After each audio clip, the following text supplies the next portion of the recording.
Baiklah, bismillahirrahmanirrahim. Assalamualaikum warahmatullahi wabarakatuh. Kami dari kelompok 12 Qawaid Fikih akan membahas tentang kaidah yang berkaitan dengan Pareto optimum dan konsumsi dan produksi. Selanjutnya, tantangan besar ekonomi Islam. Ada kepemilikan atau ownership, ada keseimbangan atau equilibrium sama dengan Pareto optimum. Dan ada keadilan atau justice. Selanjutnya, qawaid fikih dalam ekonomi. Qawaid fikih terdiri dari kaidah fikih yang umum dan kaidah fikih yang khusus. Dan salah satu kaidah fikih yang khusus yaitu kaidah yang berhubungan dengan masalah ekonomi muamalah. Kaidah-kaidah tersebut antara lain adalah sebagai berikut. Kaidah yang pertama yaitu hukum asal dalam semua bentuk muamalah adalah boleh dilakukan kecuali ada dalil yang mengharamkannya. Maksudnya, bahwa dalam setiap muamalah dan transaksi pada dasarnya boleh, seperti jual beli, sewa menyewa, dan lain-lain, kecuali yang tegas-tegas diharamkan, seperti hal-hal yang dapat mengakibatkan kemudaratan.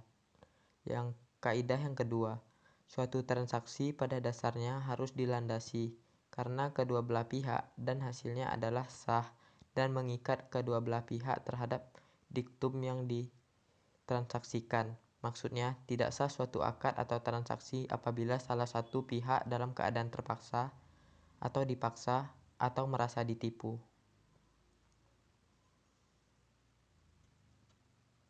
Kaidah yang ketiga, yaitu tiada seorang pun boleh melakukan tindakan hukum atas milik orang lain tanpa izin si pemilik harta.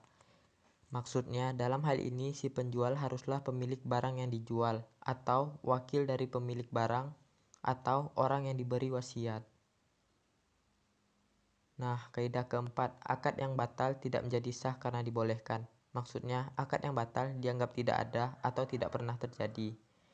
Kaidah kelima, yaitu izin yang datang kemudian sama kedudukannya dengan perwakilan yang telah dilakukan lebih dahulu. Maksudnya seorang tidak boleh bertindak hukum terhadap harta milik orang lain tanpa izin pemiliknya. Selanjutnya, kaidah keenam, yaitu pemberian upah dan tanggung jawab untuk mengganti kerugian tidak berjalan bersamaan. Maksudnya, biaya sewa atas sesuatu tidak boleh disatukan dengan tanggung jawab atau ganti rugi atas kerusakan barang yang disewakan. Kaidah ketujuh, yaitu manfaat benda merupakan faktor pengganti kerugian, yaitu seorang yang menyewa suatu barang, kemudian barang tersebut dikembalikan kepada pemilik barang karena ada suatu kecacatan, maka sang pemilik barang tidak boleh meminta manfaat dari barang tersebut karena hak memanfaatkan barang sewaan itu adalah hak sang penyewa. Kaidah ke-8, yaitu resiko itu menyertai manfaat. Maksudnya, kaidah ini adalah bahwa seseorang yang memanfaatkan sesuatu harus menanggung resiko.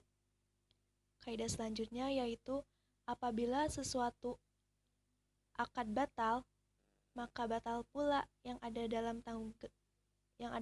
tanggung jawabnya.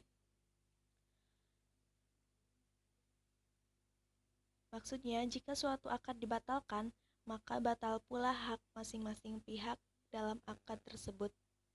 Kaidah ke-10 yaitu akad yang objeknya suatu benda tertentu adalah seperti akad terhadap manfaat benda tersebut. Maksudnya objek suatu akad bisa berupa benda tertentu, misal jual beli, dan bisa pula berupa manfaat suatu barang seperti sewa menyewa. Selanjutnya, kaidah ke-11, setiap akad muawadah yang sah diberlakukan selamanya. maka tidak sah diberlakukan sementara. Maksudnya dalam akad jual beli, misalnya tidak sah apabila waktunya dibatasi, sebab akad jual beli tidak dibatasi waktunya. Dan apabila dibatasi waktunya, maka bukan jual beli tapi sewa menyewa. Selanjutnya, kaidah ke-12 yaitu setiap perintah yang bertindak hukum terhadap hak milik orang lain adalah batal. Maksud kaidah ini adalah apabila seseorang memerintahkan untuk bertransaksi terhadap milik orang lain yang dilakukannya seperti terhadap miliknya sendiri, maka hukumnya batal. Kaidah ke-13 yaitu tidak sempurna akad tabaru kecuali dengan penyerahan barang. Maksudnya akad tabaru yang dipandang sebagai akad sosial dianggap hanya bernilai sebagai akad kebajikan selama diserahkan kepada orang yang dituju. Artinya orang yang melakukan akad tabaru akan mendapatkan nilai kebajikan selama ia dapat menyerahkan objeknya dengan sepenuh hati. Bismillah, oke baik, kita lanjut ke kaidah yang ke-14, yaitu suatu hal yang dibolehkan oleh syara tidak dapat dijadikan objek tuntutan ganti rugi.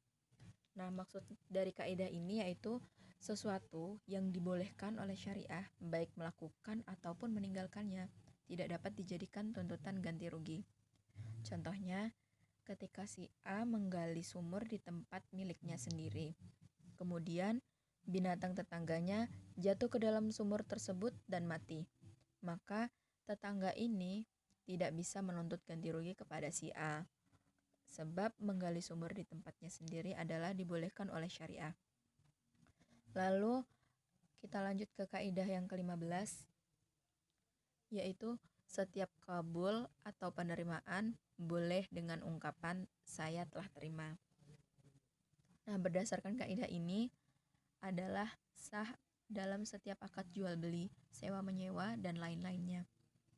Akad untuk menyebut qabiltu atau saya telah terima dengan tidak mengulangi rincian dari ijab. Rincian ijab itu seperti saya jual barang ini dengan harga sekian dibayar tunai, maka cukup dijawab dengan saya terima.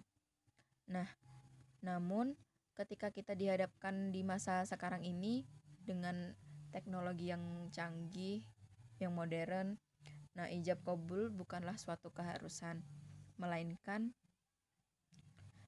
kembali ke kaidah sebelumnya, yakni adanya unsur kerelaan antara pihak yang bertransaksi. Sebab ijab bisa diwakilkan dengan adanya kode-kode atau tanda-tanda tertentu sesuai dengan ruang lingkup transaksinya. Lanjut ke kaidah yang ke-16. Setiap syarat untuk kemaslahatan akad atau diperlukan oleh akad tersebut, maka syarat tersebut dibolehkan.